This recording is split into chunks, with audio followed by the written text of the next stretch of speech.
Pondicherry university മടുക്കാൻ എനിക്ക് ഏക കാരണമുള്ളൂ, daily എക്സാമാ. മനുഷ്യന്മാരല്ലേ, ഒരു സ്പേസ് ഒക്കെ തരണ്ടേ. ബസ് കറക്റ്റ് 9:15 എടുക്കട്ടോ. നമ്മളാണെങ്കിൽ 9:15, 9:20 ആകുമ്പോൾ അവിടെ എത്തുള്ളൂ. നമ്മൾ അത്രയും സാരി കൊടുത്തൊന്ന് സ്റ്റൈലാക്കിയിട്ട് നമ്മളെത്തുള്ളൂ. മറ്റുള്ളവരൊക്കെ ടെൻഷൻ അടിച്ചാൽ എന്താ ചെയ്യണം എൻ്റെ. പക്ഷെ ഞങ്ങൾ ഫ്രീ ആണ് ഗൈസ്, നമ്മൾ അങ്ങനെയല്ല. എന്തായാലും ഞങ്ങൾ വരുന്നതിന് മുന്നേ തന്നെ കുറേ ടീം വന്ന് സീറ്റ് പിടിക്കും ഗൈസ്. അതുകൊണ്ട് തന്നെ നമുക്ക് പെട്ടിയില്ല. എനിക്ക് അധികവും പെട്ടിമേല സീറ്റ് കിട്ടുക. പെട്ടിമ എനിക്ക് മനസ്സിലാവല്ലോ ബസ്സിൽ, അവിടെയാണ് സീറ്റ് കിട്ടുക. പിന്നെ ആദ്യം ബോയ്സ് നേരത്തെ വരില്ല, ഇപ്പം ബോയ്സാ വന്ന് സീറ്റ് പിടിക്കാൻ തുടങ്ങി. അങ്ങനെ ഏകദേശം ഒരു നല്ല യാത്ര, കാരണം ഒരു എന്താ പറയുക 2.5-3 കിലോമീറ്റർ യാത്രയാണ്. അത് ഭയങ്കര അടിച്ച് പൊളിച്ച് ഞങ്ങൾ ഭയങ്കര എൻജോയ് ചെയ്ത്. ചില സമയത്ത് പഠിക്കും, ചില സമയത്ത് പഠിക്കില്ല. പുറത്തുനിന്നൊക്കെ നോക്കി ഞാനാണെങ്കിൽ വേഗം വന്ന് പെട്ടിമ്മ സീറ്റ് പിടിക്കട്ടോ. എനിക്ക് ഭയങ്കര ഇഷ്ടമാണ്. പക്ഷെ ചില സമയങ്ങളിൽ കിട്ടാറില്ല, അത് വേറെ കാര്യം. യൂണിഫോമിന്റെ കാര്യം പറയുമ്പോൾ എനിക്ക് മാത്രമേ ഉള്ളൂ ഇവിടുന്ന് പോണേൽ ഈ കളർ. ബാക്കി ഞാൻ ഒരു 3 കുട്ടികളുണ്ടെന്ന് പറഞ്ഞു, പക്ഷെ അവർ എവിടുന്നാ വരുന്നത് എനിക്കറിയില്ല. അതുകൊണ്ട് തന്നെ ഇവരെൻ്റെ ബസ്സിൽ ടീച്ചറിനാണ് വിളിക്കുക. ടീച്ചറാണ്, ബ്രൈഡ് ടു ബി ആണ്, ഇനി എനിക്കില്ലാത്ത പേരുകളില്ല. ഫോട്ടോ എടുക്കാനാണെങ്കിലും അതേ കോമഡി തന്നെ. ഇവരെ കൂടെ നിൽക്കല്ലോ, ഇവരെന്നെ നടുവിലേ ഇരുത്തും. കാരണം വ്യത്യസ്തമാണല്ലോ ഞാൻ. അങ്ങനെ കഴിച്ച് നമ്മൾ കോളേജിലെത്തി. കോളേജിൽ കഴിഞ്ഞ് എക്സാം ഒക്കെ കഴിഞ്ഞ് ഭയങ്കര കൂളായിട്ടാണ് കേട്ടോ നമ്മൾ ഇറങ്ങി. ചില സമയത്ത് അത് കിട്ടിയില്ലടി, ഇത് കിട്ടിയില്ല എന്നൊക്കെ പറയും കേട്ടോ. ഇവിടുത്തെ ഞാൻ മാത്രമല്ല ഗൈസ്, വെറൈറ്റി ആയിട്ടുള്ള യൂണിഫോം ഞങ്ങൾക്ക് കാണിച്ചു തരാം. വേറെ കോളേജിലത്താണെന്ന് തോന്നുന്നു. ഭയങ്കര കോമഡിയാണ് ഗൈസ്. അവർക്ക് മഞ്ഞക്കാണല്ലേ. അപ്പോൾ ആ വൈറ്റങ്ങൾ എന്തിനാ അങ്ങനെ വിഷമിപ്പിക്കുന്നതെന്ന് ഞാൻ അങ്ങനെ ആലോചിച്ചിട്ടുണ്ട്. കാരണം ഞാനോ പെട്ടു എന്നുള്ളതിന് അങ്ങോട്ട് ഗൈസ് മഞ്ഞ. അപ്പോഴാണ് എനിക്കൊരു ആശ്വാസം, പിങ്കെങ്കിൽ പിങ്ക് കിടക്കട്ടെ എന്നുള്ളത് എനിക്കപ്പം തോന്നി. ഇതാണ് നമ്മൾ എക്സാം എഴുതാൻ പോണ കോളേജ് കേട്ടോ. ഇവിടെ ഒരു കോഫി ഷോപ്പ് ഉണ്ട് ഗായ്സ്, എൻ്റെ പൊളിയാണ്. നമുക്ക് സത്യം പറഞ്ഞാൽ ഞാൻ ഇങ്ങനത്തെ ഒരു കോഫി കുടിച്ചിട്ടില്ല. ഇൻസ്റ്റൻ്റ് ആയിട്ടാണ് അവരുണ്ടാക്കുക, ഒരു പൊട്ടിട്ട്. പക്ഷെ എന്താണെന്നറിയില്ല, ഭയങ്കര ടേസ്റ്റാണ് ആ കോഫിക്ക്. 5 ഡെയിലി അവിടുത്തെ കോഫി അടിക്കുന്ന ആളെ. എക്സാം കഴിഞ്ഞപ്പോൾ കോഫി അടിക്കാൻ പോകും. അങ്ങനെ കഴിച്ച് നമുക്ക് പോകുമ്പോൾ സ്കൂൾ ബസ് ഉണ്ടാവും. കാരണം എന്താ വെച്ചെങ്കിൽ ആ ഒരു സമയം അങ്ങനെയാണല്ലോ, എപ്പോഴും ലേറ്റ് ആവാറ്. അപ്പോൾ ആ ഒരു കംപ്ലൈൻറ്റ് കാരണം നമുക്ക് സ്കൂൾ ബസ് തന്നെ. പക്ഷെ വരുമ്പോൾ നമ്മൾ സാധാ ലൈൻ ബസ് ഓടിച്ച് വരണം കേട്ടോ. ഇതാണ് ഞാൻ എക്സാം എഴുതാൻ പോകുന്ന സ്കൂളിലൊക്കെ. നമ്മളെ റൂമിൽ ഏകദേശം ഒരു 10 ആൾക്കാരുണ്ട്. ചിലവർ വേഗം നേരത്തെ പോകും. ഞങ്ങൾ അവിടെ നിന്ന് അതൊക്കെ പറഞ്ഞ് ഇതാണല്ലോ ഗൈസ് ഒരു റിലാക്സേഷൻ എന്നൊക്കെ പറഞ്ഞത്. നമ്മളെ റൂമിൽ കണ്ണാടിൻ്റെ ഒരു കുറവുണ്ട് കേട്ടോ. അപ്പോൾ എല്ലാവരും പറയണം ആ കണ്ണാടി കൊള്ളാലോ, ഒന്ന് സ്റ്റൂളിട്ട് കയറി നിൽക്കാലോ എന്നുള്ള കമൻ്റ് അടിച്ചിട്ട് നമ്മൾ അവിടെ നിൽക്കുക. നമ്മൾ കയറുമ്പോൾ തന്നെ കേട്ടോ പ്രിൻസിപ്പാൾ റൂമായിരുന്നു. കോളേജ് ഒരു കുട്ടി കോളേജാണ്, പക്ഷെ നല്ല രസമാണ് ഗൈസ് അവിടുത്തെ വൈബും കാര്യങ്ങളും. രാവിലെ എണീക്കുന്ന കാര്യമാണെങ്കിൽ എല്ലാവരും ഡിഫറെൻറ്റ് ടൈമിലാട്ടോ എണീക്കുക. ചിലർ 6 മണിക്ക് ആയിരിക്കും, ചിലർ 4 മണിക്ക് ആയിരിക്കും, ചിലർ 4:30 ആയിരിക്കും. അങ്ങനെ ഓരോരുത്തർക്ക് ഓരോ സമയം. കാരണം രാത്രി തന്നെ നമ്മളൊരു 2 മണി 3 മണിയൊക്കെ പഠിച്ചു കഴിഞ്ഞ് വരുമ്പോൾ ചില സമയങ്ങളിൽ. അപ്പോൾ പിന്നെ രാവിലെ കിടന്നൊന്നും നമുക്ക് എന്തായാലും ഒരു ക്ഷീണം ഉണ്ടാവില്ല. അപ്പോൾ എണീക്കുമ്പോൾ കുറച്ച് കഷ്ടപ്പാടാണ്. എന്നാൽ നേരത്തെ എണീക്കും ഗൈസ്. എന്തെങ്കിലുമൊക്കെ ഒന്ന് റിവിഷൻ ചെയ്താൽ നമുക്ക് അത് മാത്രം ചിലപ്പോൾ എക്സാമിന് ഓർമ്മ ഉണ്ടാകുന്ന വേണമെങ്കിൽ പറയാം. അങ്ങനെ ഷടപടേന്ന് കാര്യങ്ങൾ കഴിഞ്ഞു. സാരി ചുറ്റാൻ അത്ര സിമ്പിൾ പരിപാടി ഇല്ല കേട്ടോ. എനിക്കത് മനസ്സിലായി തുടങ്ങി. കാരണം ഞാൻ എത്ര ട്രൈ ചെയ്തു, എനിക്ക് സാരി ചുറ്റാൻ പറ്റുന്നില്ല. പക്ഷെ അവസാനം എക്സാം ആകുമ്പോഴത്തേക്കും ഞാനത് പഠിച്ചിട്ടോ. 5 ആണ് എല്ലാവർക്കും സാരി എടുത്തിടുന്നുണ്ട്. അതുകൊണ്ട് തന്നെ ഓക്ക് റിവിഷൻ്റെ ടൈമൊന്നും കിട്ടലും ഇല്ല. ഏറ്റവും നേരം വൈകിട്ടാണെന്ന് നമ്മൾ ഇറങ്ങുക. അതാണ് ഏറ്റവും കോമഡി. നമ്മളേക്ക് ചിലപ്പോൾ ഡ്രൈവർ അവിടെ കാത്തിക്കുന്നുണ്ടാവുക. പക്ഷെ എന്നെന്തായാലും നമുക്ക് സീറ്റ് കിട്ടിയില്ല ഗൈസ്. അതുകൊണ്ട് നമ്മൾ എന്ത് ചെയ്യണം, നിൽക്കന്നെ വേണം, അല്ലാണ്ട് വേറെ ഒരു വഴി. 5 പിന്നെ എക്സ്പ്രഷൻ ഇടാൻ 5 കഴിഞ്ഞിട്ടുള്ളൂ കേട്ടോ വേറൊരാളെന്ന് പറയുകയാണെങ്കിൽ. നമ്മൾ നല്ല രസമുണ്ട്, നിൽക്കുകയാണെങ്കിൽ അത് വൈബാക്കിയിട്ടാണ് നിൽക്കുക എന്ന് പറയാമല്ലോ. അതേപോലെ തന്നെയാണ് എല്ലാവരും ടെൻഷനല്ല ഗൈസ്. നിൽക്കുന്നിടത്തും പഠിച്ച് നിൽക്കുക. കാരണം എന്തെങ്കിലുമൊക്കെ എഴുതേണ്ടുള്ളൊരു മൈൻഡ്. ഞങ്ങൾക്ക് മാത്രമല്ല കേട്ടോ എക്സാം ഉള്ള. സെക്കൻഡ് ഇയർ സ്റ്റുഡൻസിനും ഫസ്റ്റ് സെം എഴുതാത്ത ഗ്യാപ്പ് ഇട്ടുള്ളതുണ്ട്. അപ്പോൾ അവർക്കും എക്സാം ഉണ്ട്. അപ്പോൾ രണ്ടും കൂടി എനിക്ക് തോന്നുന്നു ഒരുമിച്ചാണ് നടത്തുന്നത്. അങ്ങനെ 5ൻ്റെ ഒരു തവളോട്ടമാണ് നമ്മളിപ്പോൾ കണ്ടുകൊണ്ടിരിക്കുന്നത് ഗൈസ്. അത് എടുക്കാനുള്ള സ്പെഷ്യൽ ഏൽപ്പിച്ചത് ഇടരുതെന്ന് പറഞ്ഞിട്ടുണ്ടായിരുന്നു. പക്ഷെ നമ്മൾ ഇട്ട് ചെയ്യാനാണ്. ഇവരെ സംബന്ധിച്ചിടത്തോളം ഇവർക്ക് 2 സാരി ഉണ്ട് കേട്ടോ. ഒന്ന് ബ്ലൂ കളറും ഉണ്ട്, ഒന്ന് ഗ്രേപ്പ്. നിങ്ങൾ കണ്ടിട്ടുണ്ടോ, ഗ്രേപ്പ് കളറും ഉണ്ട്. അതിൽ ബ്ലൂവിൻ്റെ ലാസ്റ്റ് ഡേ ആണെന്ന്, നാളെ ഗ്രേപ്പാണ്. അതോടുകൂടി എക്സാം എൻഡ് ചെയ്യാൻ പോകട്ടോ. അപ്പോൾ ഫുൾ ഫോട്ടോഷൂട്ടിലാണെന്ന് വേണമെങ്കിൽ പറയാം.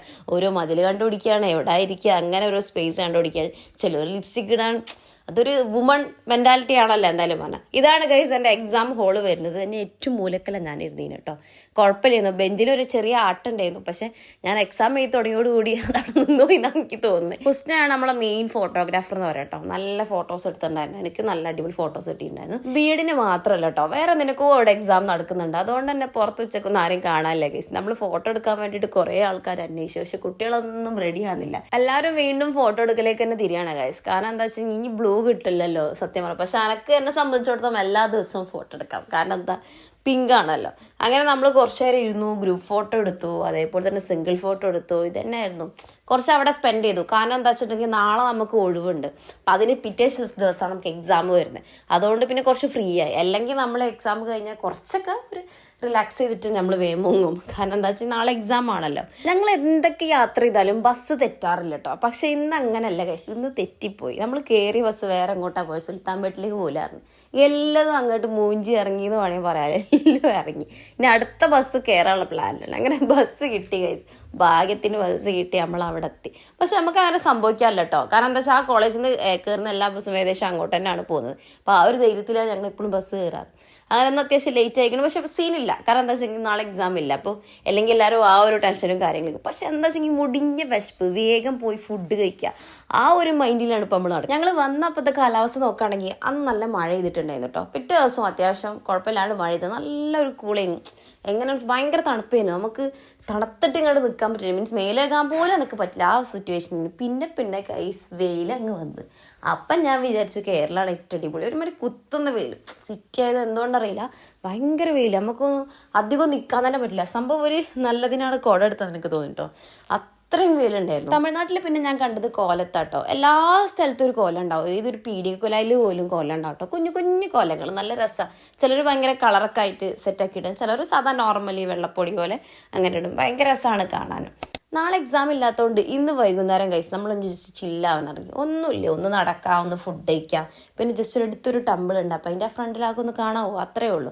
നല്ല രസം ഉണ്ടായിരുന്നു കേട്ടോ. നമ്മളെല്ലാവരും മാറ്റി ഒരുങ്ങിയ. ഇതാണ് നമ്മുടെ അക്ക, ഫുഡ് കൊണ്ടുവന്ന് തരുന്ന ആളാണ്. നമുക്ക് ഫുഡിനെ കുറിച്ച് പറയുകയാണെങ്കിൽ എനിക്ക് അങ്ങനെ തെറ്റൊന്നും പറയില്ല. നമ്മൾ കേരള ഫുഡിനോട് കുറച്ച് മാച്ചുറായി ഫുഡ്, അതായത് നമുക്ക് കഴിക്കാൻ പറ്റും അങ്ങനത്തെ ടൈപ്പ് ഫുഡാണ് കേട്ടോ. ഇനിയിപ്പോൾ രാവിലെ ആണെങ്കിൽ ഞാൻ രാവിലെ പൂരി സെറ്റാണ് കഴിച്ചിരുന്നത്. പൂരി ഇങ്ങനെ രണ്ട് ഇതാക്കിയിട്ട് അതിൽ കുറച്ച് കറി ഉണ്ടായിരിക്കും. പിന്നെ ഉച്ചയ്ക്ക് ശേഷം നമുക്ക് ചോറുണ്ട്, പൊന്നരിൻ്റെ ചോറാണ് ഉണ്ടാവാം. അത് ഒരാൾക്ക് വാങ്ങിയിട്ടുണ്ടെങ്കിൽ അത് രണ്ടാൾക്ക് കഴിക്കാൻ പറ്റും. അപ്പോൾ ഞങ്ങൾ അധികം രണ്ടാൾ ഷെയർ ഇട്ടിട്ടാണ് കഴിക്കുക. നല്ല ടേസ്റ്റാണ്, കുഴപ്പമൊന്നുമില്ല. നമ്മളെ സാമ്പാർ ഉണ്ടാവില്ല, ഒരുപാട് വിഭവങ്ങൾ ഉണ്ടാവും കേട്ടോ അവരയിൽ. അങ്ങനെ എനിക്ക് പ്രത്യേകം തോന്നി. പിന്നെ കുറേ മസാലയും. അങ്ങനെ നമ്മളൊരു 8 മണി ആ ഒരു സമയത്തൊക്കെ ആകുമ്പോഴത്തേക്കും നമ്മൾ ഇറങ്ങിയിട്ടുണ്ടായിരുന്നു. അങ്ങനെ കേസ് നമ്മൾ ആദ്യം ഫസ്റ്റ് ടെമ്പിളിൽ ആ സൈഡിൽ പോയതിന് ശേഷം പിന്നെ ഫുഡ് കഴിക്കാനാണ് വിചാരിച്ചത്. പക്ഷേ ഓട്ടോമാറ്റിക്കലി എല്ലാവർക്കും ഭയങ്കര വിശപ്പ്, ഇനിയിപ്പോൾ പോയി വന്നാൽ കട ഉണ്ടാവോ, അങ്ങനെയൊക്കെ കുറേ ഡൗട്ട്. അപ്പോൾ നമ്മളെന്ത് വിചാരിച്ചു, എന്നാൽ പിന്നെ ആദ്യം ഫുഡ് കഴിച്ചിട്ട് പോകാമെന്നുള്ളത്. അങ്ങനെ കുറേ റെസ്റ്റോറൻറ്റ് നോക്കി കുറച്ച് വൃത്തിയുള്ള റെസ്റ്റോറൻറ്റ് കയറണമല്ലോ നോക്ക് ഫ്രണ്ടിൽ നോക്കുമ്പോൾ. അങ്ങനെ നമ്മൾ ഇർഫാൻ റെസ്റ്റോറൻറ്റിൻ്റെ മുന്നിലെത്തിട്ടോ. അപ്പോൾ ഇവിടെ കയറാം എന്നുള്ള മൈൻഡിലാണ് നമ്മൾ നിൽക്കുന്നത്. അങ്ങനെ എല്ലാവരും നടന്ന് വരുന്നേ ഉള്ളൂ. എല്ലാവരും കൂടി സെറ്റാക്കി എന്താ കഴിക്കാനുള്ളതെന്നൊക്കെ നമ്മൾ ജസ്റ്റ് നോക്കി, ജസ്റ്റ് പൊറാട്ട ആണോ എന്താന്നുള്ളത്. അപ്പോൾ അഞ്ചു ഇവിടെ ഇൻട്രോ കൊടുക്കുകയാണ് ഗൈസ്. ഇതാണ് ഇർഫാൻ റെസ്റ്റോറൻറ്റ് എന്ന് പറഞ്ഞിട്ടുള്ളത്.